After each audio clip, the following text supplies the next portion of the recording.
Hi, good evening, everyone. I'm Christy Keith, a communications consultant for Maddie's Institute. Welcome to the second in our two-part series on radically rethinking the relationship between cats and animal shelters. Tonight's panel discussion is a Q&A session to address your questions and concerns about the information presented in part one of this series.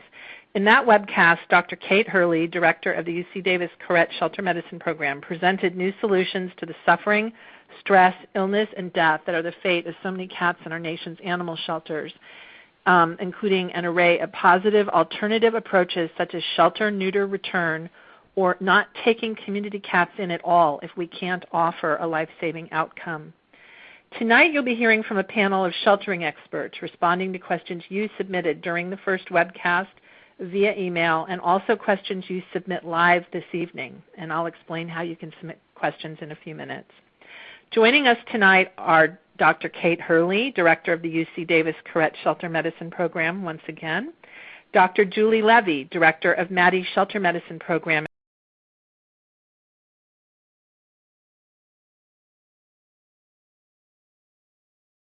at the University of Florida, Rich Avanzino, president of Maddie's Fund and former director of the San Francisco SPCA, John Cicerelli, deputy director of San Jose Animal Care and Services and board member of the California Animal Control Directors Association, and Holly Sizemore, director of community programs and services at Best Friends Animal Society. We'll be starting in just a few moments, but before we do, we have some housekeeping items we need to cover. I'll be moderating the panel, and I will be asking the panelists to respond to questions that we've already received from you, as well as those that come in this evening. On the left hand of your screen, you'll see a Q&A window. That's where you can submit your questions during the webcast. It would be helpful to us if you have a question for someone specific that you address the question to them. That will help us process it more easily. If you need any help with your connection during the presentation, you can click the help icon at the bottom of your screen or go to event.on24.com/view/help. You'll also see there are some other little images at the bottom of your screen along with the help button. These are called widgets. The green file widget will take you to the resources our presenters wanted to share with you tonight, as well as some from us at Maddie's Institute. The presenters' resources can also be found on our website at www.maddiesinstitute.org. And please note that while the links in the presentation slides are not clickable, those same links are included in the resource documents, and you will be able to click them there. If you're tweeting or Facebooking this webcast, our hashtag is #ChangeForCats. That's the #, then the word change, the number 4, and cats. Before we begin tonight's Q&A, I want to say a few words about Maddie's Fund, which is the leading funder of shelter medicine education in the United States. It is Maddie's Fund's goal to help save the lives of all our nation's healthy and treatable shelter dogs and cats. We received our inspiration for that goal from the unconditional love of a dog named Maddie. Her example led Dave and Cheryl Duffield to promise her they would honor that love by founding Maddie's Fund and helping to make this country a safe and loving place for all her kind. It is our hope that you too will be inspired by Maddie and take what you learn here tonight and make that promise come true. Members of our panel, thank you for being here with us this evening. Our first question is for John Cicerelli. John, can you please explain shelter-neuter-return, SNR? Is this for all cats brought into shelters or just feral cats? Do all cats get altered and returned to the community they lived in? And what are the guidelines for this program? Thank you, Christy. And also on behalf of the panel, I want to thank Maddie's Fund for sponsoring this and coordinating this. And thanks for all the attendees for participating and sending in questions, or may send in questions in a little bit for us to have this discussion. We all believe this is an important discussion to have, and certainly want to be as helpful as we can. So in terms of this question, in San Jose, the way that we qualify cats for a shelter-neuter-return program, or what some of you folks may have heard called a feral freedom program, is we're looking for pretty healthy cats, no major wounds or illnesses, that they're at least 4 months of age, and that's primarily so that they can get a rabies shot. In California, the limit is 4 months of age for dogs, even though rabies vaccination isn't required. It's also to ensure that they're going to be okay outside. And cats that aren't that friendly behaviorally. So, they're not soliciting attention from us. They don't want to climb in our lap. But otherwise, they're just physically healthy. The cats that are in environmentally sensitive areas don't qualify for the program. Those would be areas that are declared refuges or anything like that for wildlife because we're trying to relieve those conflicts. And even several of our parks in San Jose participate in some level. San Jose does it a little differently than some of the other models out there. We're the government agency, and we partner with a nonprofit. Most forms of these kind of programs, the nonprofit takes the feral cats from the shelter at the end of their holding period, and then the nonprofit does the spaying and neutering, all the medical services, and then they return the cats to where they were found. In San Jose, we do the medical stuff, so we do all the spaying and neutering during the holding period while the cat is in our shelter, and then we release it to a nonprofit who then takes it back, and then they manage the educational materials, a website and a phone line for questions and concerns, and you can see there on the bottom of this slide there's a website there for reference. Thank you. Okay, our next question is for Holly Sizemore, and it's Holly. The public, including local veterinarians, often have strong opinions about community cats. Chief among them is that they are better off dead, in quotes, than suffering outdoors and uncared for. Dr. Hurley presented data about why that's not an accurate way of looking at the issue, but how do you actually educate those community members and get them on board? Thanks, Christy. I also want to echo I'm really honored to be on this panel and want to thank Maddie's Fund, fellow panelists, and the participants. And first, I think in terms of the better off dead argument, it can really get some animal lovers a little riled up. And so I'd suggest firsthand that you let the person know that you understand that viewpoint.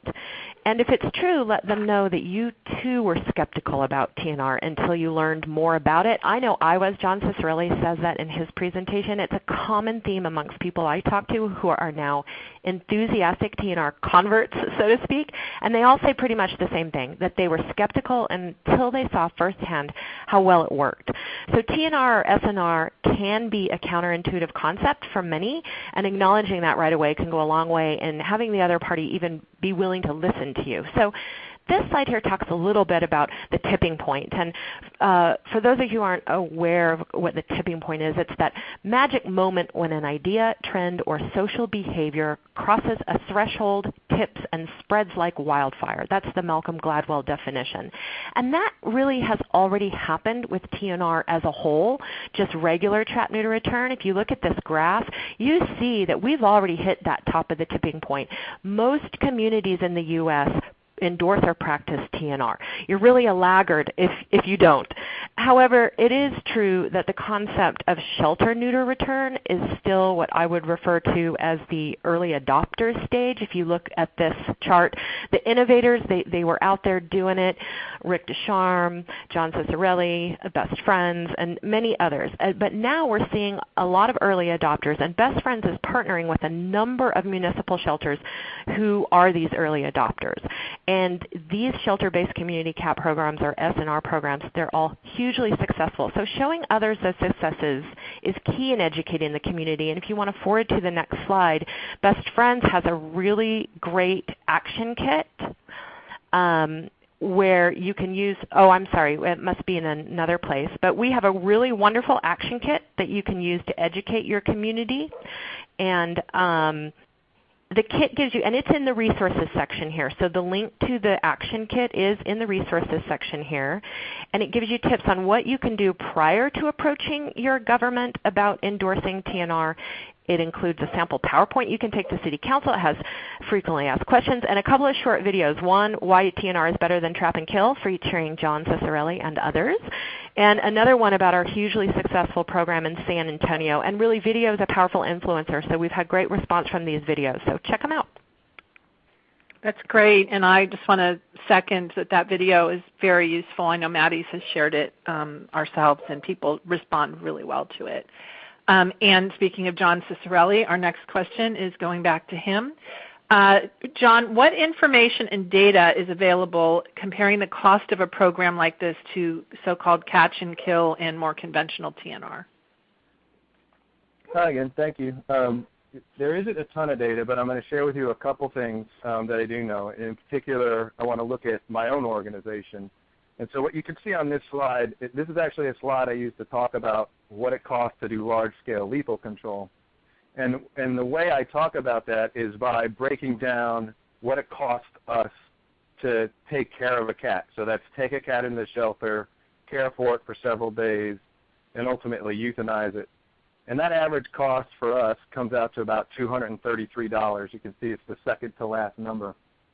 And so the opposing cost for us just to spay-neuter is about $65 for a cat. So right there you can see there's a significant cost savings, but the greatest cost savings you're going to see from a program like an SNR or high levels of TNR that reduce the intake of cats is the savings from that. So for example, in San Jose, after 3+ years of this program, we're taking in 3,000 fewer cats than we did those 3 years ago when we started. If you just do simple math and say each cat only costs you $100 to care for, that would be a savings of $300,000 for cats that we don't have to care for anymore. And that's the kind of money that can really make a difference, and that's the kind of argument you can use, a solid dollars argument with government officials or other agencies that you're trying to convince to do this, because the purpose, remember here, with these kind of programs is to reduce the number of cats going into the system. Great, thanks. Our next question is for Dr. Julie Levy. Dr. Levy, when TNR or shelter-neuter-return become the way to manage cats in a community, does that send a wrong message to citizens? Could they think in the end the best thing to do for the cats is leave them outside and not worry about them at all? We hope that this is not the message that people take home for our kitties. We certainly would love to get most of the cats that are adoptable into homes. That's always the best outcome for cats that are socialized. But we know that there's a large number of cats that either don't want to live in homes because they're unsocialized, or there may currently just not be enough homes for all of those cats. So when we see these cats that are happily enjoying each other outside and are clearly fat and fluffy and thriving, we wouldn't want to have an instinct that the best thing we could do is remove them and euthanize them at the local animal shelter. It's really much more respectful for them to help them continue to enjoy this happy lifestyle that they have. If you look at the next slide, you can see statistics that are very typical for southern shelters that are high intake shelters. This is a Florida county shelter that has been taking in 16,000 cats a year or so and euthanizing 8 out of 10 cats that come into the shelter.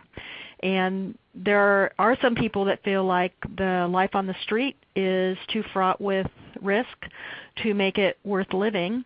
But if the alternative is taking a cat into a shelter like this, which currently has very little chance for live release, I think it's teaching people to have less respect for the lives of cats than more. If you look at the next slide, this is a picture that was sent to me by one of our colony caregivers in Gainesville, and I think it shows how happily cats can live in TNR programs in their communities. And these cats, even though they cannot be touched, have loving caregivers that are very concerned about them, have named them, even though they can't tell the black cats apart. They're passionately protective and affectionate towards these cats.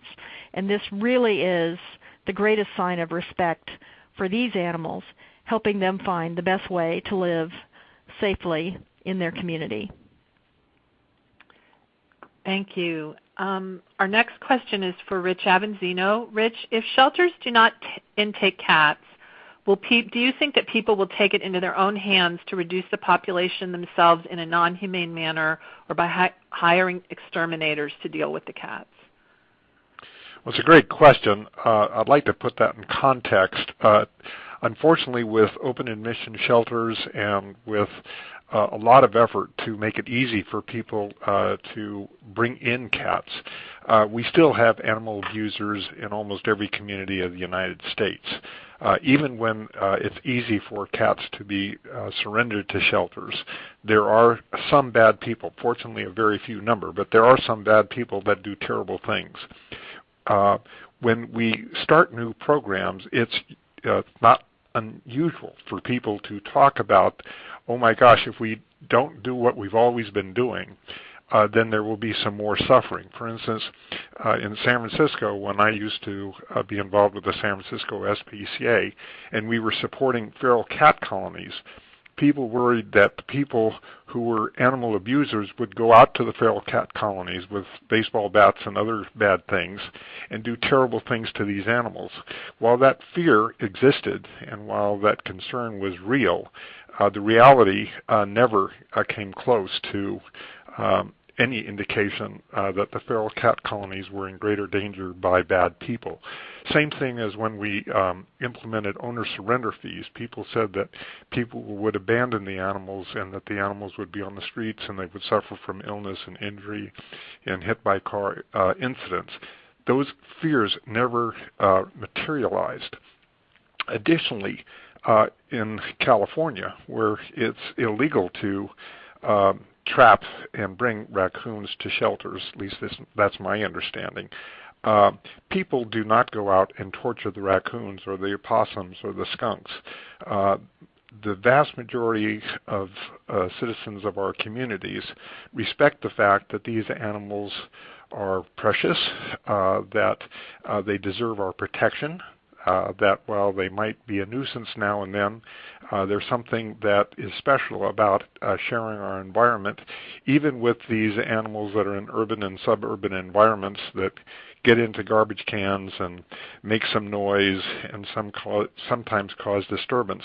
The vast majority of people respect the fact that that's part of what life in our country should be all about, that we are stewards and we're not here to manipulate and deprive life just because occasionally we have an annoyance.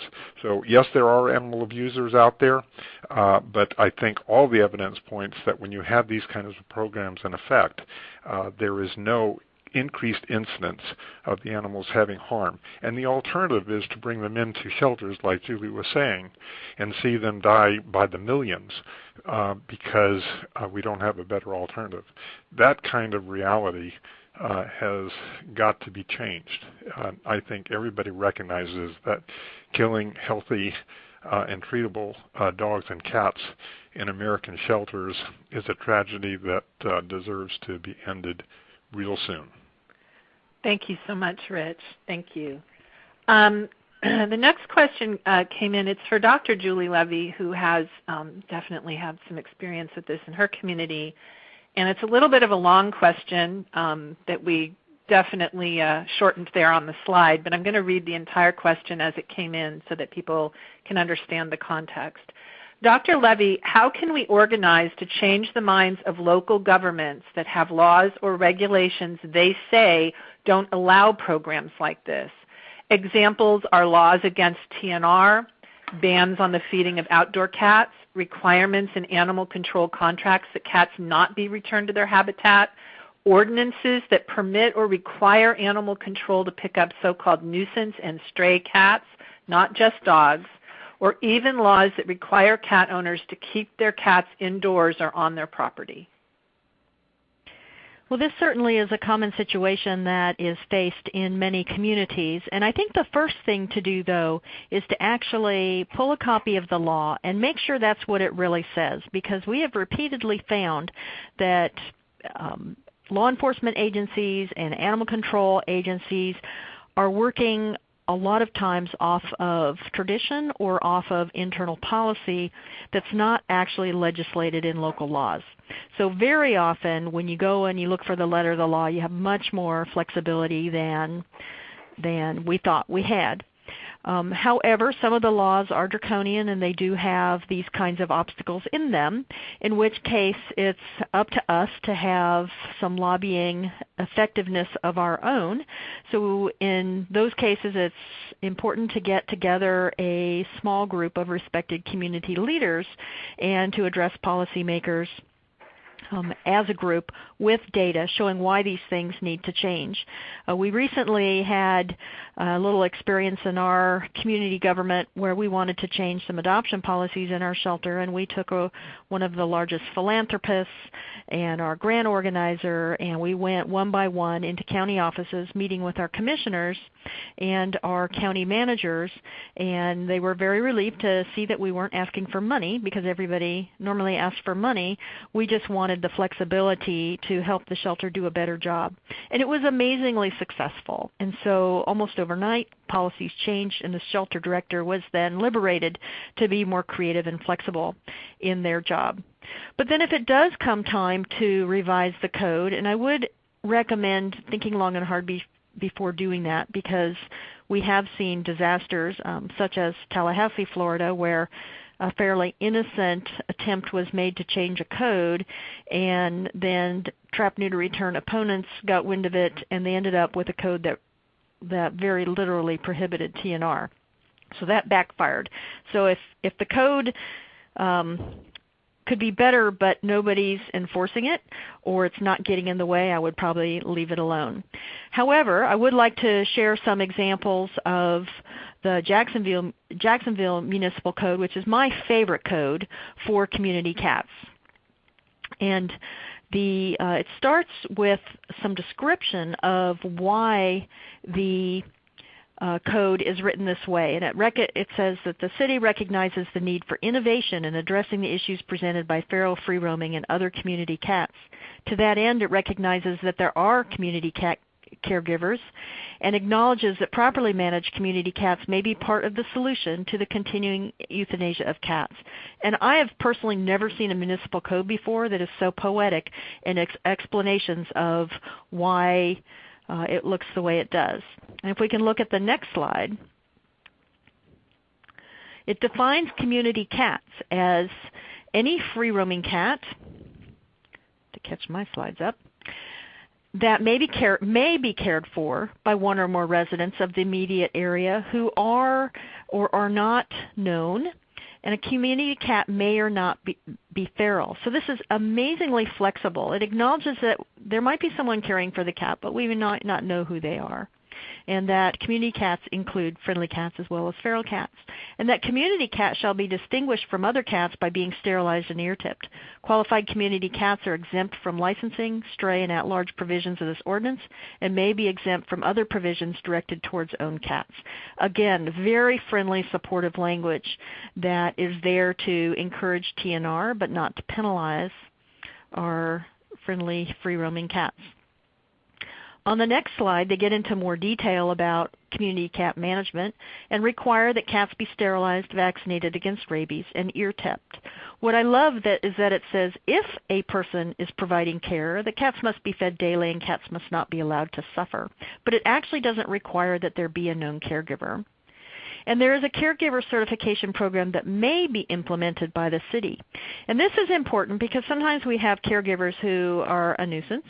And so in that case, the city can step in and try and educate that caregiver and certify them. But it does not require a caregiver registration or education program. So again, extremely flexible, and the code only addresses people when there's a problem. And then just a couple other sort of unrelated code changes that I'd encourage other people to look at if they're updating their code is we're always trying to shorten the length of stay of pets in shelters and get them out sooner. So they have defined litters of puppies and kittens less than 6 months old without a nursing mother have no required hold stay. The reason for this is we don't ever want puppies and kittens to be forced to stay in the shelter, especially if it's a shelter that has the risk of disease. It's much better for them to go straight into foster or to get adopted right away. And we do believe the reason to have a hold period for stray animals is so that the owner can find them if they're lost. But we know that litters of puppies and kittens don't run away in mass, and so there probably isn't an owner out there looking for them. And so it's far better not to require hold periods for juveniles, and that's what this code says. They also specifically exclude feral animals from a hold period. This is very important because effective and efficient shelter-neuter-return programs need to get those cats out immediately. In Jacksonville, the cats are transferred immediately to the spay-neuter program on the day they come into the shelter. So they're booked in on paper, but they stay in their traps and they're picked up twice a day. There is no reason in the world we would ever want to force a shelter to hold feral cats. It's cruel to the cats and it consumes resources. And then they describe an interesting intervention, which is to allow spay and neuter to happen during the required stray hold period, which is an ungodly 6-day period in Jacksonville. But they say that due to the low reclaim rate and high euthanasia rate for cats, all cats that do not have a positive traceable identification may be sterilized immediately upon intake and placed in adoption as soon as 2 days after impound. So they still have to hold them 6 days, but they can start moving the cats through the system earlier. So great code. We can make available in the resources the entire code if people are interested. Fantastic, Dr. Levy. Thank you. That is going to be enormously useful to the people who are inquiring about this. And I believe you also wrote an article about this that's on the Maddie's Fund website. So there's additional information about that available to people there. Our next question is going back to John Cicerelli. John, is there any evidence as to what happens to cat intake levels at other shelters in the area when one shelter implements the admission release procedures that you were suggesting?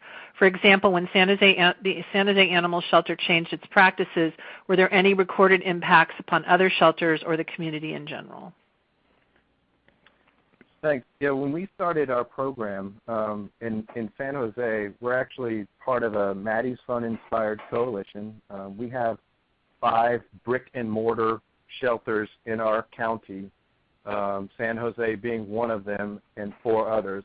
One of the other shelters is actually a partner of ours in the SNR program, but the other 3 actually kind of looked at us crazily when we started the program. They were sort of wondering, and they kind of stepped back and were like, okay, let's see what happens, you know. And interestingly, as soon as we started reporting results to them and telling them what was going on with the program, they all started adopting the same program. And so the slide I've presented here is our county, of which, again, we're one of 5 shelters in our county. And you can see overall intake for all of us is going down. Nobody has reported increases in cat intake. So partly, of course, that's due to the fact that they also started doing the program. But also, there isn't this movement of cats from community to community, at least not that we're able to measure. I don't have good data on every community where programs like this are enacted, what happens to the nearby shelters, because, in fact, there's enough of these programs now that it's actually getting hard to keep track of everybody who's starting or trying one. I can tell you, though, last month I was also contacted. Actually, Dr. Hurley was contacted through website, but she shared with me a small organization in central Pennsylvania who started a similar program in 2010 for community cats with one of their cities. And they quickly ran out of cats to take care of or have in the program because it was reducing the intake of cats, and they were taking care of all the feral cats. They had expanded to four total cities. Same problem. They ran out of cats. And so now their plan for this year is to expand to the rest of the county.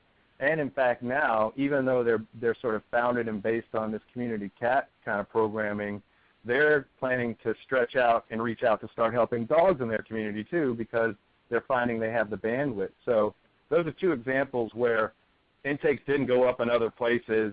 They just kept going down. Great, thank you. And the next question is somewhat related, and this one is for Dr. Kate Hurley. Dr. Hurley, does any community that you know of keep statistics on the number of complaints coming in after the shelter stops accepting cats, or complaints that went above the shelter level to the local government, such as a board of supervisors? And how many other communities are not taking in community cats that you know of, and is there a lot of support in the animal sheltering world for this kind of change? That's a very big, long question, but I know that you've been very active in this issue in California in the last year or so, and so I'm hoping that you have some answers for our questioners. Yeah, and so far we've been talking more about shelter, neuter, and return, but just to remind you on the next slide of another option that I mentioned in the previous webinar, especially for those shelters that don't have a big grant, and maybe, for some shelters it costs less than $65, so less than the cost of a spay, to intake and euthanize a cat, or for whatever reason. Today, shelter, neuter, and return is not an option, and today, if a cat is admitted, it's going to mean euthanasia for that cat or euthanasia of another cat, whether intentionally or due to overcrowding of the shelter. And so in terms of the answer to the question of how many shelters have adopted that program, I want to remind the audience that it doesn't have to be a wholesale adopt or not adopt. For some shelters, it's just giving themselves the freedom to say, you know what, it's the middle of August and we are chock full, and if this cat comes in today, it's going to cause a problem, and so we're going to ask one cat to wait, or we're going to ask people to wait for a week. I'm going to present a few studies, though, from shelters that have gone more whole hog in deciding that they didn't have the resources to manage intake of feral cats, or in one case, healthy stray cats in general, and how that's gone. So on the next slide, this is just an article that I read about Pasco County, Florida, saying no to feral cats, and that presents some of the rationale that some shelters are going through, that they were charged with a goal of saving 90% of their animals, and they weren't able to make that a reality as long as they were admitting feral cats for whom they did not have a live release option. And, some shelters are able to solve that by implementing an internal shelter-neuter-return program, but sometimes that doesn't make sense and it's not necessary. Sometimes there's already a program in the community, and that's highlighted later in the article on the next slide, where there's already a group that's doing TNR, and moving the cat through the shelter just adds unnecessary expense and risk, and so the shelter can just redirect citizens to say, hey, if you have a problem with a feral cat, then here's the number to call. It's just sort of changing the map, as I discussed in the last webinar, where people are remarkably pliable in, for the most part, doing what we direct them to do. And sometimes it's just reminding ourselves that we have the freedom to ask them to do something different from what we've already asked them to do. And that's been a consistent theme in the feedback I've gotten, is that people just are more willing and less complainy than anybody expected them to be. And I think that I've heard John Cicerelli say that about the shelter-neuter-return program as well. So on the next slide, this was a shelter that went even further and just said, there's a good adoption organization in this community already. There's TNR going on in this community already. We're a small shelter with not a lot of resources.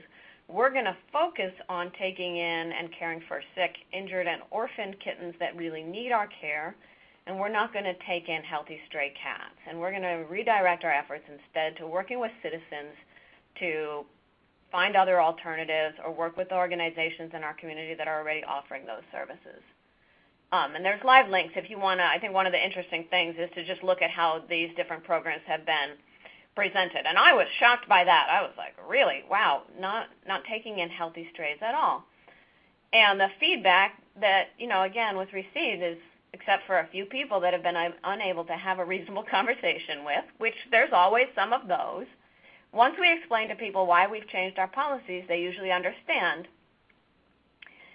Word is out since we had a gentleman come in saying he knows we don't accept feral cats, but where can he get traps to do a TNR? So in the past, maybe that gentleman would have just brought the cats into the shelter, not really thinking about what the consequences would be. But when we just create a slight barrier and give citizens pause in that whole process, oftentimes they're very amenable to going a different path. Next slide. So this is what I said, the research has found that oftentimes behavior that we think is very difficult to change really just requires a little bit of guidance to help people make the choices that we'd like them to make. And we're really the ones who know what's at stake and what's best for both the animals and the community. Go on. And one of the great things in the communities where the shelter has said, hey, we're not going to continue taking in cats if that's going to mean euthanasia of that cat, is that the community themselves has stepped up to fill a void that was never really recognized before. So in that community, and that's Chico City, several groups are involved, including a new group that was formed to specifically do TNR. And the great thing there, is that all the groups are basically sharing the same message, and I think that speaks to the question that John addressed too, is as long as all the groups are on board with this program, all the groups can share information with community members about alternative strategies to manage cats, and intake doesn't need to be redirected to another shelter or another organization.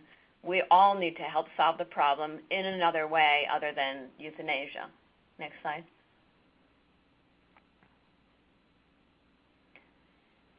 And I think that's really an important part, and this also speaks to kind of the concern of, are people just going to do nothing? And there's really a lot of things that are not admitting a cat to a shelter for euthanasia and are not nothing. And so this was a roadmap for staff that the director of the Chico City shelter prepared to interview citizens who were calling about a cat that they previously would have brought into the shelter and find out what was going on, what were the risks for the cat, what was the problem for the people, and come up with an answer that was another solution, whether that was referral to another group or solving the problem in another way. Go on. So they've had very dramatic results, a 75% decrease in intake from implementing the program. So for most cats, other solutions can be found. And for the 25% that are sick or injured or orphaned or part of a cruelty case or part of a special nuisance situation, they have so much more ability to really provide good care and also time to think about what they're going to say to the people who call. They have time to spend time on the phone. Next slide. So her report was that it's actually getting easier over time. Citizens are coming to expect it, and her staff are reporting that they're getting a lot better at having these conversations with people. Next slide. In terms of who else is catching on, this was just an article from last week. Don't freak out over new feral policy. This is the Kern County shelter in California. That's quite a high volume shelter that, again, it doesn't have all the details worked out, but doesn't have the resources to implement full-scale SNR at the same time that they're dealing with this constant influx of feral cats. So as a first step, they're asking community members to handle it in a different way, to work with other TNR groups in the community while they look at what they can offer themselves. So I think that's a really important thing for us to communicate, both for us presenters to communicate to you in the audience and for us in sheltering to communicate to our community members, is that saying no to intake when it's going to mean euthanasia does not mean just saying, no, I'm not going to help you. Lots of resources we can give people who have found the cat to help find the owner, to help rehome the cat, to help them keep the cat and take good care of it if they decide to go that route, or resources to coexist with the cat. Or if it's a cat that's appropriate for adoption but there's just not room right now, using managed intake and saying, not no forever, but just not no today and bring it in later. We'll call you when we have room. Great. Thank you, Dr. Hurley. And the next question is somewhat related to the last two in theme, and this is another one that we were asked in many different ways by many different people, and it's directed to Holly Sizemore of Best Friends. Holly, in areas where this program has been implemented, is there a problem of people trapping cats and dumping them in the middle of nowhere when they know they can't take them to a shelter, or a problem that the cats will be brought back if they do take back to the area where they're perhaps perceiving them as a nuisance or at risk if they do take them to the shelter? Well, obviously, someone who's going to engage in abandonment probably isn't going to talk much about it. And to my knowledge, this has never happened where someone has been caught abandoning a cat and they said, it was because I went to the shelter and they wouldn't accept this cat, or that TNR was the only option. I've never known that to happen. And again, though, it may happen occasionally, but referring back to what Rich was saying earlier, is there may be a few bad seeds, but most people know abandonment is illegal, and the benefits of such a program far outweigh those few isolated incidents where that may occur. So really, our programs, I want to talk a little bit about what the Best Friends Community Cat programs are. We do programs in a number of different cities across the U.S., and they differ slightly, but this is the gist of our SNR program. So the cats enter the shelter. The eligibility of the cats for TNR is determined, and that can differ from community to community. A lot of our programs do release tame cats. I'll let the group know that, and that can be a little bit different than some other programs. The eligible cats, if they're fat, healthy, and they're at risk of dying because of space or anything, and they've been known to be living outdoors, that's usually the eligibility. They're then returned to their impound locale. All the cats in the return area, we attempt to TNR everybody else. And then we attempt to mitigate nuisance issues. And really, I think our programs, like Kate was saying, we work to help people solve the problem. Our motto is, whether you love or loathe cats, we're going to help you. And if you go to the next slide, we've got a great video on our website too about humane cat deterrence. And so, some complainants don't want to watch the video. I'll give them that. So sometimes it does take a one-on-one conversation. But I think this is a really great tool for people to learn about what options there are available, because there are legitimate nuisances that are sometimes created. And really, too, a lot of complainants don't want to pay for deterrence, but I've known a number of shelters who have successfully gotten grants to buy cat deterrence because it's a pretty easy pitch. And so going on to the next slide, I also want to talk about our programs in terms of what we do. What we do is we do our work in plain sight. And this is our van for our San Antonio program, or Albuquerque program actually. And so we definitely aren't hiding and releasing the cats out at midnight. However, we also don't make it what I would call a battle between the impounder and our program. So upon intake, we do attempt to determine the nature of the relationship between the cat and the trapper or impounder. And when I began this work, one of my biggest surprises was how many people were both the cat caregiver and the cat trapper. Many of them, they loved the cats, but they simply became overwhelmed by the numbers, and they didn't know of any alternatives. And so, of course, those folks are really easy to deal with. We can give them the right resources and send them their way. But if someone brings in a cat and says, this cat's been hanging around my house yowling and bothering us, we don't say, well, tough luck, it's coming back. We may give them information on cat deterrence. We impound the cat, and then we TNR it, and which obviously will probably take care of the yowling. And then we return it in our well-marked van that you see here, and we leave door hanger information educating the community about TNR. So it is possible that trapper might learn that cat has come back, but by and large, most trappers don't complain that they see the cats again. A very tiny minority do, and that's why you need to be sure, if you're going to do such a program, just gather testimonials from all the multitudes of people who are going to love the program, and then that will help offset the few who really do get riled up about it. Great, thank you. The next question is one that was asked by several people, and it's also one that most of the members of the panel tonight had things to say about. So I'm going to direct it first to Dr. Hurley, and then we'll see who else on the panel would also like to respond. Before I ask the question, though, I just want to remind the panel that we are about halfway through our time, and we are not halfway through our questions. So if we could start trying to keep the answers a little bit shorter, that would probably make sure that we're able to get some of the questions in that are coming in live while you're speaking tonight. So Dr. Hurley, we're going to start this out with you, and then you can pass it along to the other panelists when you're done. In all this discussion, there has been no mention of the role of, although that's actually not true now, but I think they're referring to the first webcast. There has been no mention of the role of feral colony caretakers. We could never recruit enough volunteers to manage the number of cats you're talking about. What is the role, if any, of managed colonies in this new paradigm?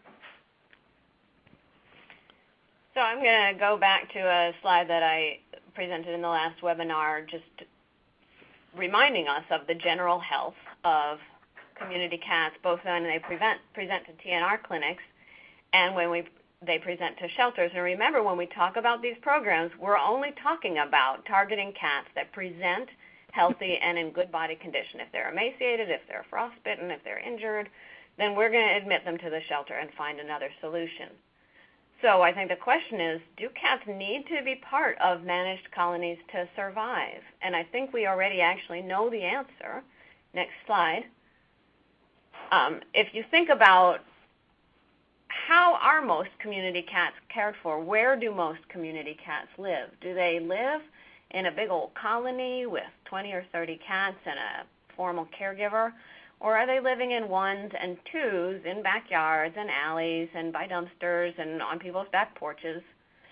And the answer from multiple research studies is that, for the most part, unowned cats live singly or in small groups. So the average number of cats is between about 2.6 and 4, with an overall average of just around 3 cats being fed. So the vast majority of cats are not part of managed colonies. And here's the good news in that. In these same studies, we found that up to 1 in 4 households feed cats that they do not own. So next slide. That's an awful lot of involuntary volunteers. There's a lot of people already out there taking care of cats, and I was so enthusiastic. I said Shelter-neuter-return helps these volunteers do a good job and the right thing. It all blended together on that cartoon. But when we decriminalize feeding cats and sort of bring it out from the underground, we can actually contact more people who are doing this activity and help make sure that they are doing it right, that they're doing it responsibly, that they're managing the impact on neighbors and other animals, and getting the cats spayed, neutered, and vaccinated.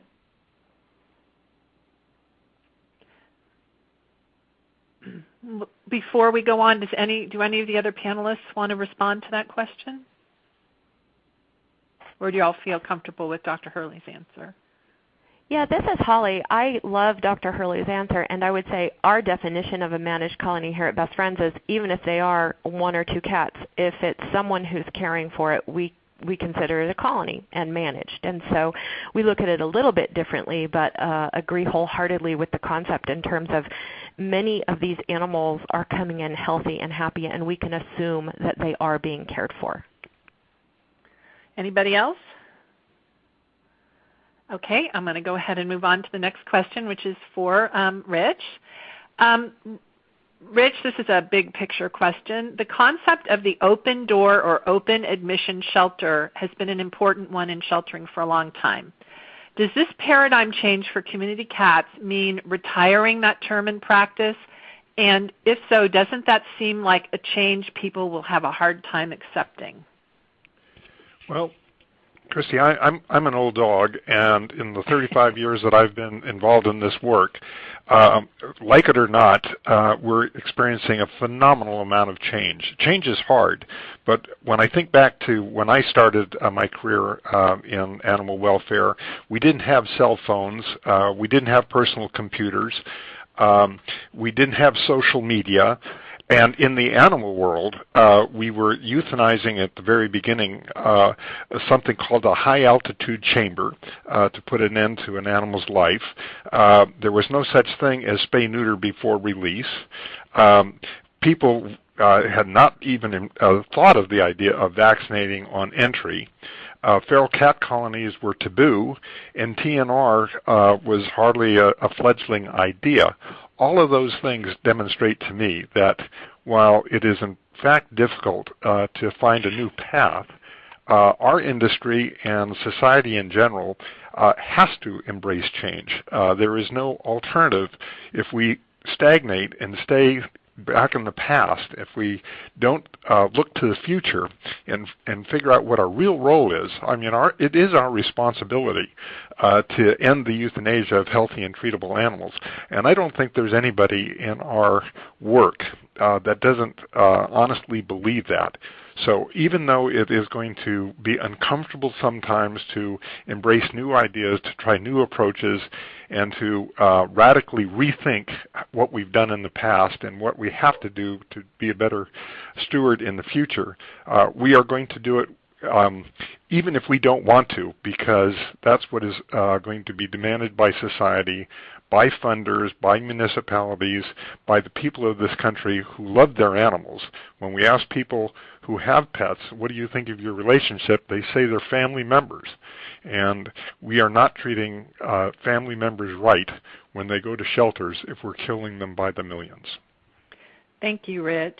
Our next question is for Dr. Levy again, and it's Dr. Levy, how should the issues of feline leukemia and FIV in feral cats and kittens be addressed by TNR or shelter-neuter-return programs such as the ones you're advocating? And then a number of other questions that are similar. Do you test? If so, and if they're positive, should they be returned to the community? What about mildly sick cats that are not positive for feline leukemia or FIV with eye discharge and or some degree of upper respiratory infection? And I realize that that question could be answered with a textbook, but I just want to remind you that we are needing to move it along. So this is one of the most controversial topics among veterinarians and medical directors of these types of programs. And it's one that we've studied extensively in our program. If you go to the next slide, you'll see a study that we reported in the Journal of the American Veterinary Medical Association. We had test results from over 18,000 pet and feral cats nationwide. And we divided the data into cats that were healthy at the time of testing and cats that were sick. And we also looked at whether cats were indoor pet cats, outdoor pet cats, and feral cats. And if we just start with the graph on the left, you see that naturally indoor cats have the lowest infectious disease rate. But interestingly, outdoor cats and feral cats had exactly the same rates of infection if they were healthy. So, and that's not surprising because they have the same risk. They're out roaming outside, encountering other cats. Now, if we move over to the right side where we look at sick cats, things change a little bit. Again, our indoor cats are healthier or less likely to be infected than our outdoor cats. And this is where we see the sick feral cats start to come up as a higher rate of infection for both FELV and FIV. And there's several reasons why this might be. One is that in programs that don't normally test cats in TNR programs, they might just test the sick ones in order to make some decisions about those. So there might be some preferential testing of feral cats if they're sick. Or they might just truly be more likely to be infected. So our take-home message for this is that if the cats look healthy, they are no more likely to be infected than a pet cat is. So we should not have different standards for them. No one's forcing pet owners to test their cats. No one's forcing pet owners to kill their cats if they're positive. So in our program, we have made this strategic decision to put all of our resource into neutering more cats, and we no longer test. I will say that we have tests on hand in case we want to use a test as a tiebreaker in a cat that we're on the fence about. Of course, cats going to pet adoption homes and foster programs, they're all tested. And so that's how we've chosen to utilize our resources for the greatest good. The good news is both FELV and FIV are largely controlled by neutering. FELV is primarily spread from infected mothers to their newborn kittens. Of course, there aren't any newborn kittens after cats are spayed. And FIV is spread primarily among tomcats that fight, and that fighting behavior is almost eliminated by castration. So we actually believe we can reduce these infections faster simply by using our resources to neuter more cats. Dr. Levy, the next question is also for you. It's a little different. Dr. Levy, Dr. Hurley described the hell of stress a feral cat endures when confined in the first webcast. What can be done with community cats brought in to be neutered and released when they have conditions that need treatment for several days, such as a broken leg or URI? Sure. This is a common problem that we encounter. So the first step is that we always handle these cats covered. So whether they're coming in traps that are covered with a sheet or whether they're being carried in a carrier around the clinic, if we keep them covered, that will help them feel safe. But I also really love double compartment housing for feral cats that need to be housed in the clinic. This allows you to move the cat to one side for cleaning and also allows you to cover the front of the cage so that the cat can hide while you work in the other compartment. So I've shown here a picture of really nice housing for feral cats, and we would of course just hang a towel or a cage cover over the front. But that allows us to very safely handle the cat. And then finally here is a picture of these feral cat dens, and these must be in every single cage. They're perfect for managing feral cats. The cats will naturally run in and hide. You can close that little porthole and then handle the cat. Some other things that are important, now we have an antibiotic called Convenia, which will last a week or more with a single injection. So that's perfect for eliminating some of the handling for daily care for feral cats that have wounds or infections that need to be treated. Great, thank you. The next question is for Holly. Holly, if you do TNR a cat at a shelter, is it inhumane to release them to an unfamiliar neighborhood, or is it prudent that we release them close to where the cat was trapped? They need to be released close to the location where they were trapped. All of the Best Friends community cat programs do instill upon the field officers and impound staff that very clear and correct impound location information is essential, and it's important to us to release very close to the impound site. Now, in the rare cases where you may need to relocate, we'll be talking about that in a bit. Okay. Great, thank you. Dr. Levy, we're coming back to you again. If deciding to release kittens through TNR, whether feral or stray kittens, and fostering, socializing, adoption are not options, what is the minimum recommended age and weight to release back to the community? And since the feral kitten survival rate is so low, what would you suggest doing with feral kittens who are over 2 or 3 months, who are harder to socialize than very young kittens? So for cats that are heading to adoption programs, we'll do neutering very young if the kittens are fat and healthy. So 1.5 pounds, 6 weeks or older. For fat kittens, of course, always looking at the condition of the cat. There's some cats that are 4 pounds, but too scrawny, and we wouldn't do them. But our TNR programs present some other challenges because we're going to release these kittens back to the field, and we do know that they have a relatively low survival rate, just like all other free-roaming animals, such as rabbits and raccoons. And life in nature is hard, and it's nature's strategy in litter-bearing species and to have a low survival rate. Our program, because we are in a rabies endemic state, we will only admit cats for TNR that are 12 weeks of age or older so that they can have a valid rabies vaccine. That means that a tipped ear means they've had at least one valid rabies vaccine. So that's what we do routinely. Occasionally we'll neuter cats younger if they have a caregiver that is going to be looking out after them, and we think it's the only time that we're going to get our hands on the cat. But in general, we pick somewhat arbitrarily 12 weeks, which is about 3 pounds for our TNR program. Okay. Our next question is for Dr. Hurley, and this is a big one, so I'll remind you again about the time. Dr. Hurley, how can we balance the lives of free-living cats and those of the wildlife they prey on? This is compounded by what if there are endangered or threatened species in the area, and we also had a couple of questions from people who lived in island environments such as Hawaii, asking about any special considerations for their communities. And I'm going to fly through these slides because there are a few of them, but partly because this seems to be one of the biggest stumbling blocks. And if you can go to the next slide, really the question is, as this magazine article put it so plainly about a month ago, must cats die so birds can live? Because we're not talking about discontinuing any of the other things that we've been doing to promote responsible cat ownership and spay-neuter and coexisting with wild animals and with domestic pets in a responsible way. We're talking about discontinuing euthanasia of unowned cats and either replacing it with shelter-neuter-return or other strategies to coexist with these animals. So this is really a two-part question. Part one is eradication of cats necessary for the protection of wildlife on islands or in general? And if so, is shelter euthanasia an effective way to accomplish this? So in answer to part one, really, it varies. We know that cats prey. There's no secret about that. And they prey on about 6 times as many mammals, so rodents and rabbits, as they do birds. So the impact of predation is not even.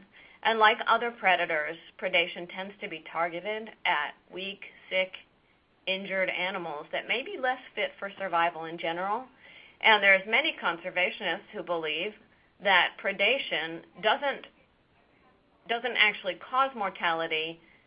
It replaces mortality from another cause. So the animals that are preyed upon likely would succumb to another cause of mortality. So that's on a sort of macro population level. On a microscopic, in a micro environment like an island, like a sort of urban island that's defined by specific parameters, in fact, the impact of predation is unpredictable. In some cases, it actually can help some prey species and harm others.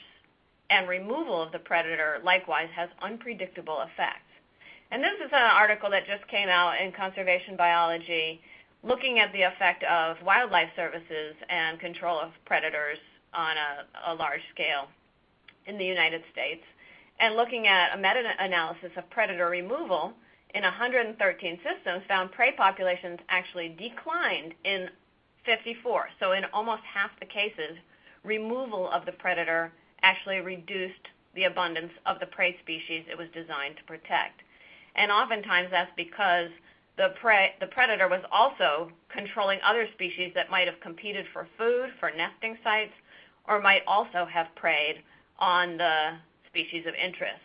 And on the next slide, I'm showing an example where that actually happened with cats. And there's multiple examples of this as well, where cats were removed, and lo and behold, rabbits proliferated out of control with even more devastating effects on the animals that were trying to be protected. So the answer to question one is, do cats need to be eradicated in order to protect wildlife? Well, not all the time.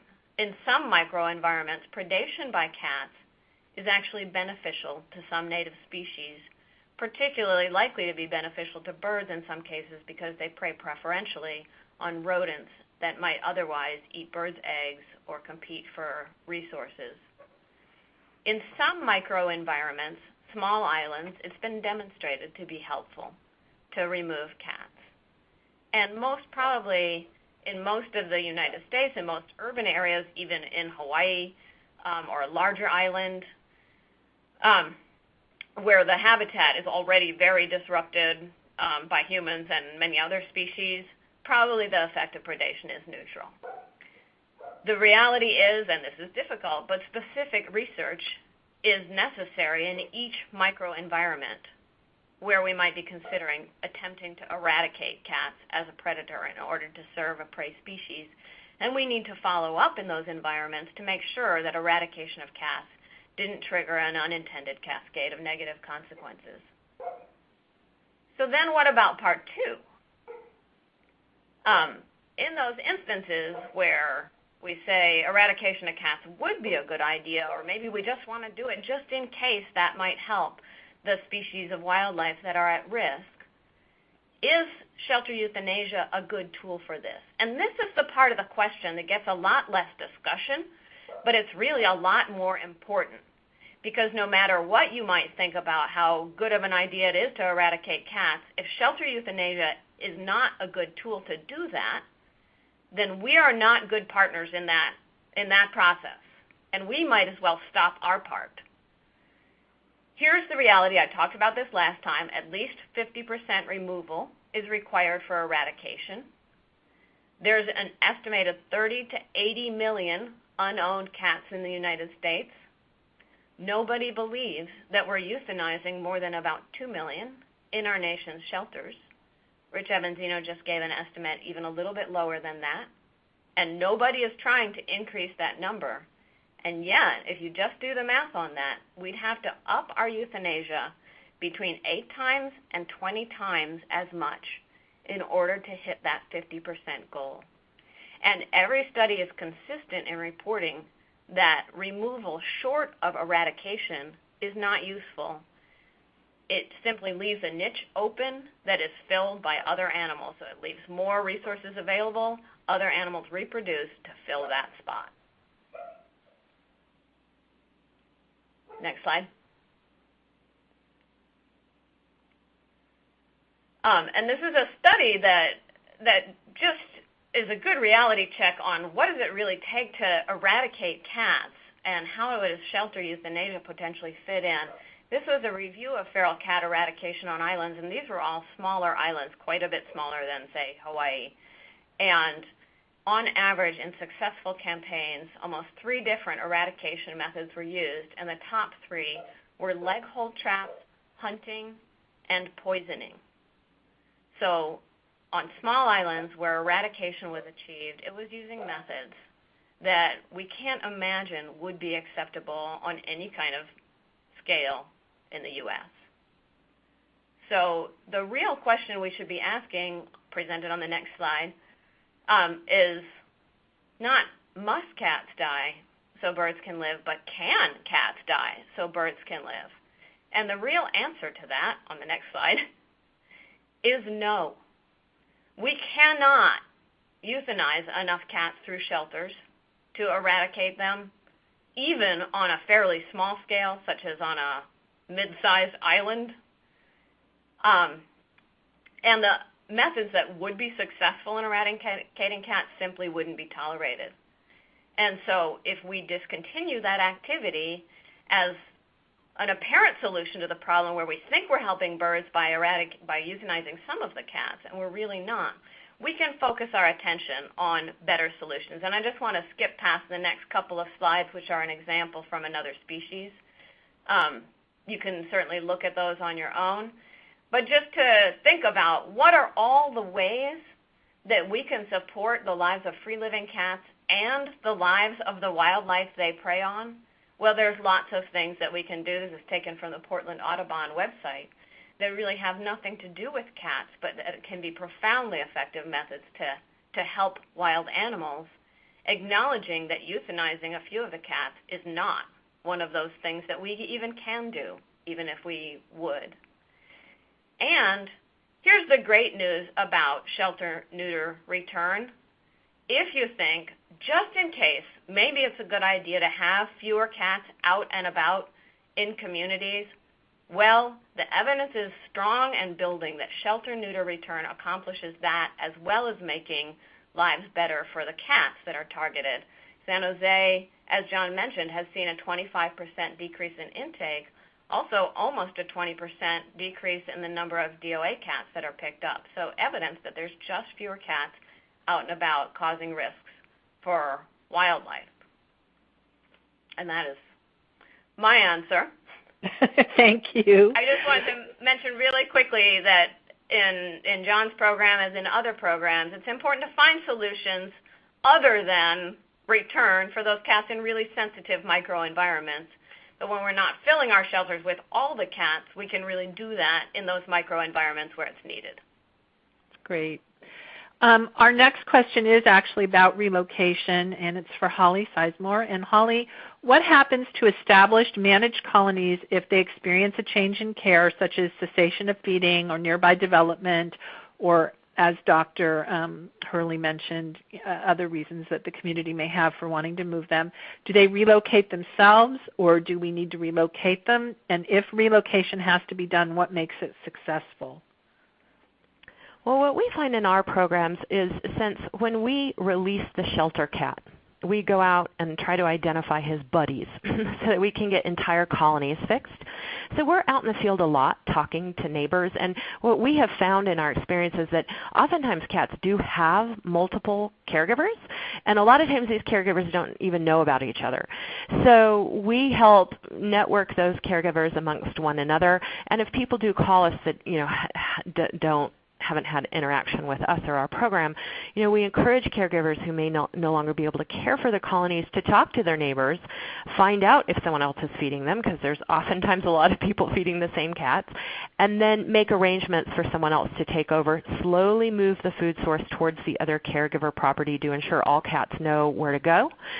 And when there are no other alternatives, because relocation is time intensive and marginally successful in some cases, you have to do it right and it takes a lot of resources. So we advise people on when you need to relocate, you really need to do good research about how to do it appropriately. And we even loan out relocation equipment, since that is so important to securely confine the cats for an enclosed area for 2 to 4 weeks, and you need to be able to do it in a really secure manner. And so this slide here about two of our newest programs in Albuquerque and San Antonio, and it shows the successes with significant decreases in euthanasia as a percentage of all of the outcomes and significant increases in live release rates, is that we focus most of our effort, 90 to 90% of our labor efforts are into the actual trap, neuter, return. And the other 5 to 10% is working out to adopt out young kittens, help with the occasional relocation when there are no other alternatives, and help complainants mitigating cat nuisances. And we really haven't found a need to have to put too much more energy into some of these alternatives except in rare situations. Thank you. Dr. Levy, just a quick word. What's your opinion on how successful barn cat programs are? Is this an option for community cats who need to be relocated? So I think Holly summarized nicely the issues with relocating cats. Barn cat programs are just an effort to identify places that might be suitable for cats. Barns usually want to have a few cats around. My experience is that most barns have cats if they have resources that attract cats, so it can be hard to find them. But there are some cats sometimes that just must be relocated, as Kate said, from those environmentally sensitive areas or very dangerous areas. I think the Neighborhood Cats TNR Handbook has an excellent section on how to relocate cats, and it does involve confinement. I think relocating whole family units together is more likely to be successful and to fight that cat's natural homing instinct. So we agree. We really try to minimize relocation, but there are times when it must be done, and it can be done. Great, thank you. Rich, we had some questions about the economy, of course. In these hard times when budgets are being slashed, many animal control agencies see this paradigm change as a threat to their jobs. They feel that if they stop taking in cats, their budgets will be cut even more and staff will be laid off because of fewer animals to care for. How can the management at animal control agencies be convinced that this negative outcome won't happen? Well, history is pretty clear on this. We reduce populations. If you look at what's happening in the next slide with the number of animals that came into shelters in the 70s, and you look at how many we had just a few years ago and what we're expecting to happen in 2015, we've had death and populations going into shelters plummet in the last 40 years. And budgets for animal control have not gone down proportionally. As a matter of fact, I would say that costs for animal control have skyrocketed relative to the number of animals that have been taken in. So the history of our movement is that, and this is probably true of any cause, when you reduce the numbers and you effectively use your dollars to do the right thing as opposed to continuing practices of the past that actually were contradictory and adversely impacting what your purpose was, that things change. Also, if you think about the theory that if we reduce animal populations, that's going to threaten jobs, that would basically say that spay-neuter before release or spay-neuter programs are going to be threatening to the employment status of people involved in animal control. I don't think any animal control program speaks negatively about spay and neuter, and yet the purpose of spay and neuter is to reduce the number of animals coming in so that deaths actually go down. So I think we've all embraced the idea that animal populations in shelters have to decrease, making it more effective use of the dollars. Also, in these times, we have not seen animal control, while they have been slashed, we see no indication that there's a desire to take them down even further because we're coming out of the recession. And if we can build back the animal control programs, as I believe that they should be done, the dollars should be spent on what our mission and our purpose is, which is to save animal lives, to rehome these animals, and to see that our function as an animal welfare community is successful.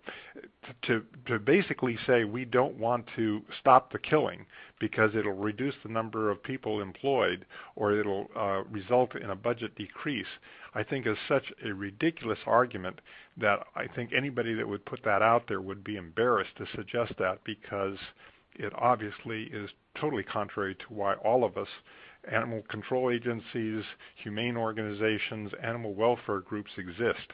We are all there to save animal lives. Some of us do it more effectively and less effectively than others, but we're all there for a single purpose of seeing that more animals go home and fewer animals get carried out in barrels. And to say anything contrary to that, I think, is almost heresy in our movement, and I don't think the American public could ever accept the idea that we don't want to see fewer animals coming in and a less number of animals killed, because it would hurt the job market for people doing animal welfare work. Great. Thank you, Rich. Because we want to make sure that we can get to the live questions that were submitted, and we still have several questions that were given during the last webcast or during the weeks between. I'm going to really just go through these last few questions very quickly, and please make your answers extremely short. John, this question is for you. It's the question that's been raised before, that there's this 50%, 75%, that 75% of cats in an area need to be sterilized to reduce population, but only half would have to be killed or removed. And how do we successfully advocate for neuter release programs, because this sometimes gets used against us to support catch and kill? So the 75% spay-neuter rate or the 50% death rate for existing cats there's sort of hypotheses from other areas of science that have been speculated about in this area, but in fact, I'm not aware really of any area where they got 75% of the cat population and spayed or neutered it. And with the exception of perhaps some of those small islands Dr. Hurley was talking about, there's probably rarely a place that's ever euthanized or trapped and killed 50% of the existing cat population. Nor are any of us advocating that, nor is there money for that, which is something that I talked about on one of the earlier slides. The kind of money you'd have to be able to accomplish that is substantial. And in fact, in San Jose, if I went about trying to trap and kill 50% of the cats, I'd be run out of town. I wouldn't have a job. The public would not accept that kind of a program. So how do you advocate then for TNR over catch and kill? Is, first of all, you use the evidence and the data that's available, and that's what this slide's about. It's some evidence, and there are many different shelters or communities that are having a similar experience, and so you use what others have done to demonstrate this can work. You also should talk about the money, right? So when you take in fewer cats, you're having fewer expenditures, and that your goal is to reduce the number of cats, which reduces the number of nuisances.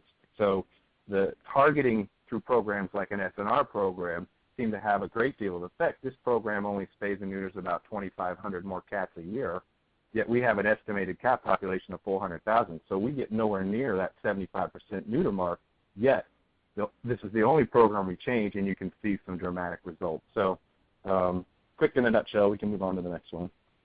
Okay, thank you. Dr. Hurley, this is your question next, and it is a two-part question. First, what are the real public health concerns about free-living cats, rabies, parasites, etc., and what practical considerations are there in managing and mitigating them? And second, assuming these risks can be managed or are not as significant as many believe, how do we educate the public? And I think this goes back to the same point I was making about wildlife. There are some risks associated with free-living cats. In some cases, those are overstated. But regardless, by euthanizing a small fraction of those cats through shelters, we have not been mitigating those risks, and discontinuing that euthanasia will not increase those risks. What's really important to recognize is that those risks do not come only from cats and cannot be addressed through control of cat populations. We need to educate the public about methods they can take to reduce the risk of roundworm, rabies, toxoplasmosis, and the powerful things they can do are things like washing their hands, wearing gloves when they're gardening, covering sandboxes that kids play in. Sorry, I'm skipping some of my slides that you all can look at later. And I think really importantly, Shelter-neuter-return, again, has a profound effect on reducing public health risk. So rabies vaccination is a part of shelter-neuter-return programs, and by definition, it's targeting the cats that are closely interfacing with people because those are the ones that get caught and brought into shelters. And then it fills up those niches where somebody was feeding with a vaccinated, neutered cat. Toxoplasmosis, roundworms, some of the other things that we're concerned about tend to be diseases of kittens and young cats. So again, by stabilizing cat populations, we're protecting public health, we're protecting cats, we're protecting wildlife, and we're making our own jobs easier and better. Great. Holly, this question's for you. The idea of leaving cats to live outdoors seems designed for temperate climate areas. In areas with very cold winters, it's not uncommon to see cats come into the shelter with frostbite. How can this paradigm shift work in areas with harsh weather conditions? Well, first I'd like to make it clear that many cities with TNR programs experience winter lows below freezing routinely for months on end. So there are already a lot of communities successfully doing TNR in some pretty cold climates. If you were to adopt an SNR program, you may need to decide if all or certain cases of frostbite would deem the cat ineligible for the program. It's pretty simple. If the person bringing the cat in was someone who actually cares for the cat, you could say, oh, well, do you want a free, easy, cheap winter cat shelter? And there's plenty of resources online about how you can build cheap winter cat shelters. So TNR can be done in these climates. It can be done in every climate. You just need to take certain precautions when you're doing it in very cold or very wet weather, and there's lots of resources online to find out how to do that. Great, thank you. And so this last slide here, I just want to remind anyone who may be interested in learning more, we are hopeful that we can expand our community cat public-private partnerships next year with one or more new shelters. And so if anyone's interested, I would love to hear from anyone who may be interested in looking at that opportunity. Great. John, this question is for you. Very timely one. How could we talk to the media, government, and the public about community cats and wildlife when there is so much anti-cat PR making headlines lately? So, I think the way to start to answer this question is to ask why there might be anti-cat PR. And primarily lately it's due to wildlife conflicts or perceived wildlife conflicts. Locally, it tends to be nuisance cats or overpopulation of cats. There's too many around. And also locally, the euthanasia of large percentages of cats is a flashpoint really about what's going on in your local shelter. Communities generally are not happy to see 70, 80, 90% euthanasia rates in the local shelter. So those tend to be sort of the anti-cat stuff going around or the controversy surrounding it. But the way that you get people to buy on or you convince people that these kind of programs work is to stay firm and clear about what the goals are. All of those things I talked about that might create anti-cat PR are all mitigated by successful TNR, SNR type programs because you're reducing the number of cats in the community. That's exactly what the public wants, whether the methodology might be in question. But if that's your goal, fewer cats, and doing it in a non-lethal way, then you achieve all the things that you achieve and find solutions, or you help reduce the problems that everyone might complain about or anyone might complain about that cats create. And that's how you really have to form your argument.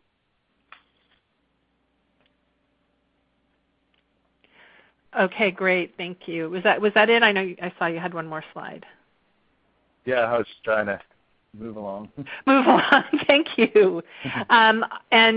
Rich, this question is for you, and you already actually kind of touched on this in an earlier question, but I'll just see if you have anything more to add, which is how do we deal with the resistance we see in so many organizations to making modifications that will benefit animals, which also in the long run benefit the shelter itself?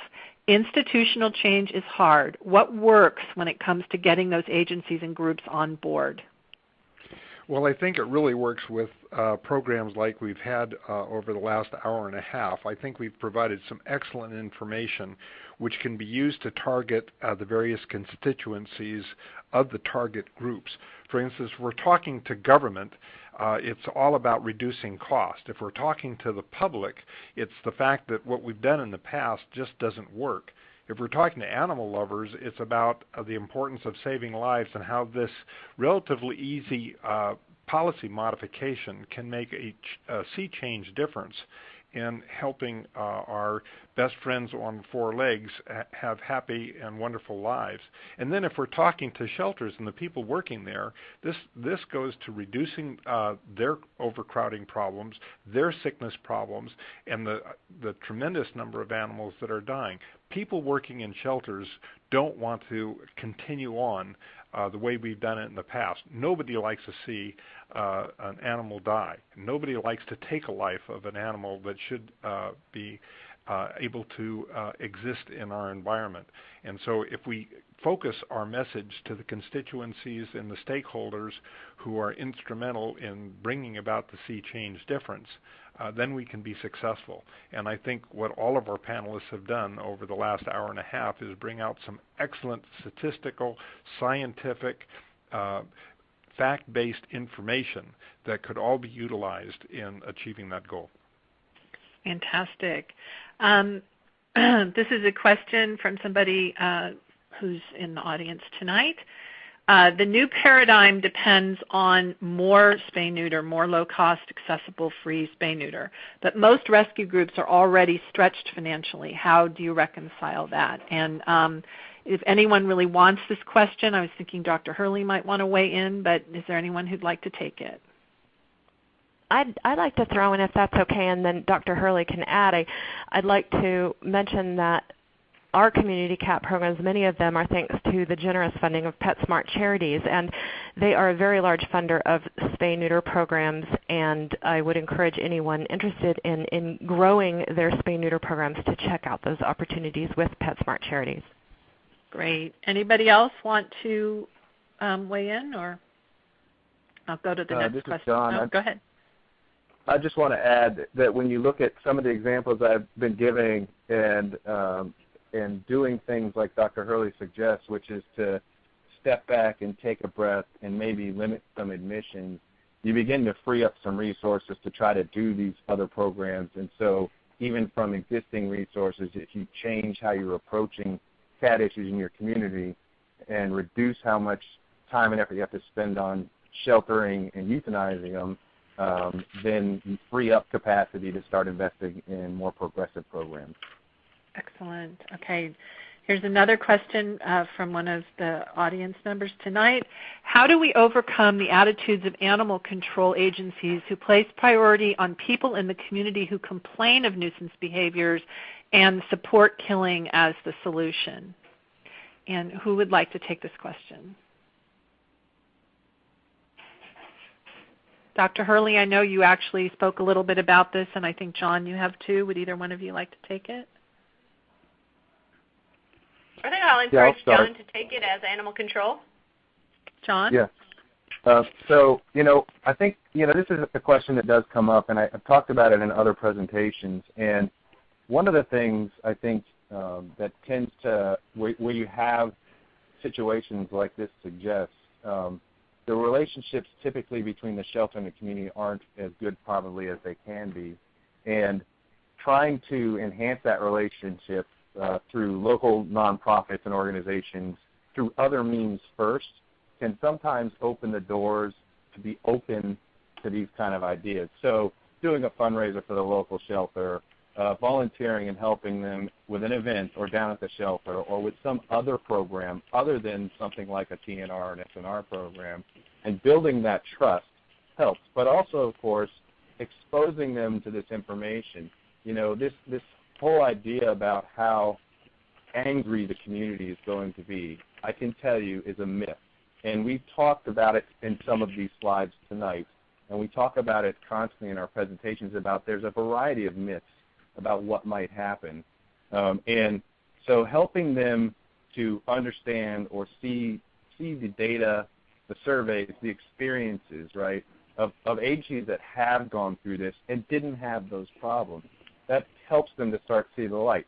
But I can tell you, I have these very same conversations with my own colleagues who I believe respect me, and I certainly respect them, and some of them just have an honest disagreement with me that, they're still committed to this other path. The only thing I would suggest is that over time, I think that as Holly showed in her graph early on, we're still in that early adoption phase. But, there was a time, like Rich mentioned long ago, where nobody in an animal shelter ever spayed or neutered a single animal. There was a time when nobody ever did pediatric spay-neuter. Everybody had all their reasons and myths for believing why they shouldn't do those things. And yet today it's very common practice. And I think the same thing's going to come with community cat. Every week, I think, I'm seeing a new community come online and try this. That just means there's going to be a greater and greater body of evidence to help convince people that the sky is not going to fall when you do this. And in fact, it's going to open up your ability to do better programming, more proactive programming, and provide a higher degree of animal welfare to your community. Great, thank you. This is a question I'm going to direct to Dr. Julie Levy. What do you do in a raccoon rabies endemic area with regard to annual vaccination for rabies? We have already had several cases of rabies in areas where there are cat colonies where most have been neutered and vaccinated once. So this is a common question we get in the rabies endemic areas like Florida, and it certainly is ideal to give cats their recommended boosters, but not very practical. In our program, we actually do offer free boosters, so if the caregivers can bring their cats in traps, we just vaccinate them right through the trap. We always use a product that's licensed for 3 years, and we know that that will last for 3 years, even though it's labeled for only 1 year the first time. But the way these vaccines are tested, cats are vaccinated and then they're held for 3 years before challenge. So we know that they actually have very good efficacy. So I would say if there was a report of rabid raccoons around a colony, I certainly would make an effort to revaccinate those cats, but it's not practical to do it for all of the cats in the community. However, and I'm still waiting to hear the first report of a cat with a tipped ear being diagnosed with rabies. So if anybody hears about it, I'd like to know. But even that one vaccine is really potent in protecting cats and developing some herd immunity. And internationally, that's the approach that's taken with controlling dog rabies. Great. Thank you very much, Dr. Levy. This next question is actually, I think Dr. Hurley has already had to leave us because we're running a few minutes over. I'm thinking, Dr. Levy, this is one that you might want to take, but if anyone else would prefer it, just let me know. This question is it possible that some of the cats are fearful, less than social, indoor-only lost cats By returning them to the found location, is it possible that owners may have a greater chance of finding their cats, given most shelters only hold for 3 days? I certainly agree with this. Dr. Hurley has presented very nice data to show that lost cats are much more likely to return home on their own than to be found in an animal shelter and returned via a shelter. So even a lost cat has a better chance of getting back home if we leave it where it is. And if it comes home neutered, all the better.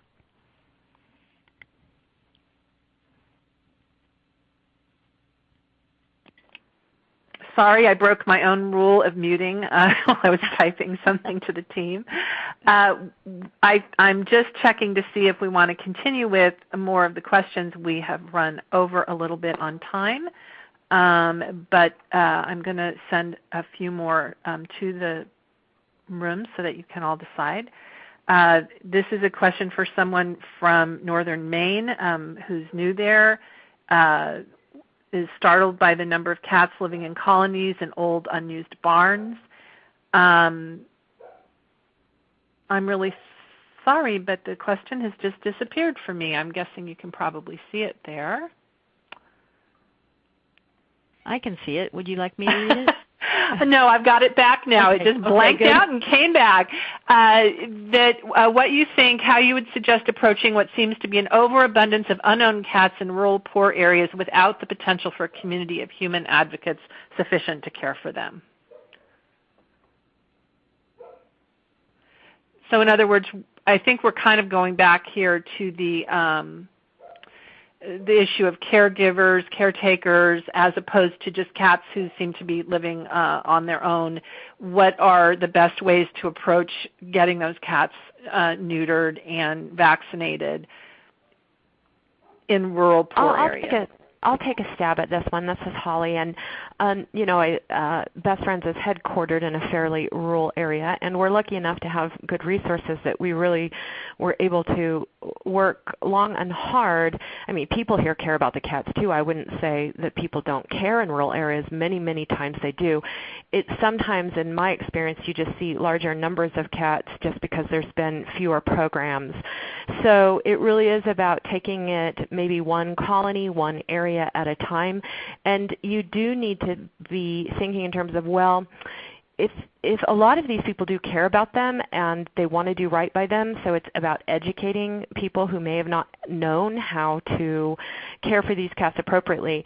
And so I would say you go in, help them, get them all the cats fixed, and slowly, if not immediately, if you're doing it colony by colony, you will see the health of those cats improve. And I've seen that in rural communities where we start with one farm and then move to the next and the next and the next. And it does take time, but overall you see the health improve.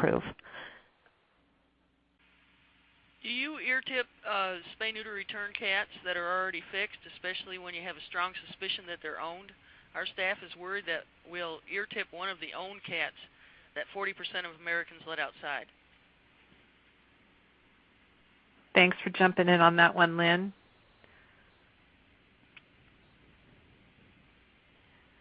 You know, when this is John. I'll answer. If you're in a situation where you suspect you have an owned cat, it's a little general to say that, because typically the suspicion that you have an owned cat is often that it's friendly, and so in which case, in a lot of programs, it would just go through the adoption program. It might not necessarily qualify for an SNR program. That's certainly the case in our shelter. But if it was not that friendly, but you still suspected, well, somebody must own this cat because it got fixed somewhere along the way, we would ear tip it, and assuming it didn't have any microchip or anything like that, we'd put microchips in it and all that, because if that cat were not friendly, then its probability of living through the shelter experience is very low in most of our shelters. So even though an owner might get a little upset that you ear tip their cat, it's certainly better than the alternative you would have previously offered if you weren't doing that kind of program, which is that the cat would likely have been euthanized. So I think you have to balance that, just like there was a question earlier about that you might accidentally spay and neuter somebody's cat, or returning a semi-friendly cat, is it more likely to get back home? And of course, the answer to those questions seem to be yes.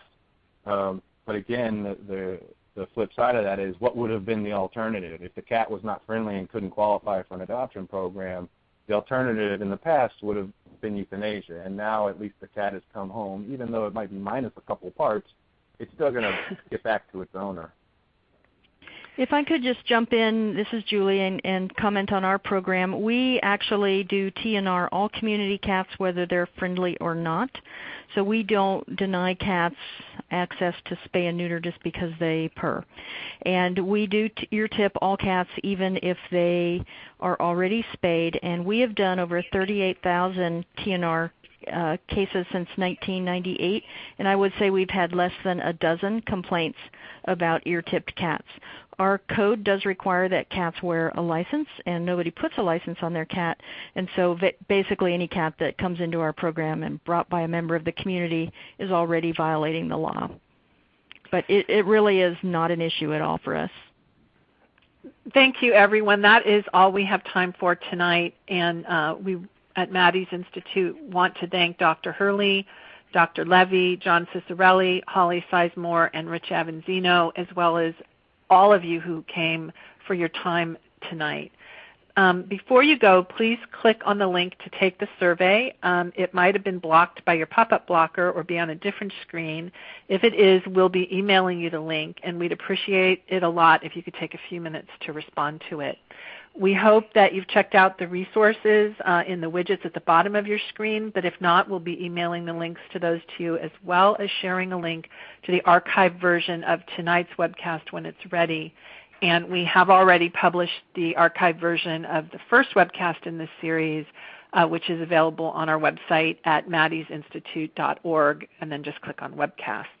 Thank you once again to everyone for being here this evening, and keep working for change for cats. Good night.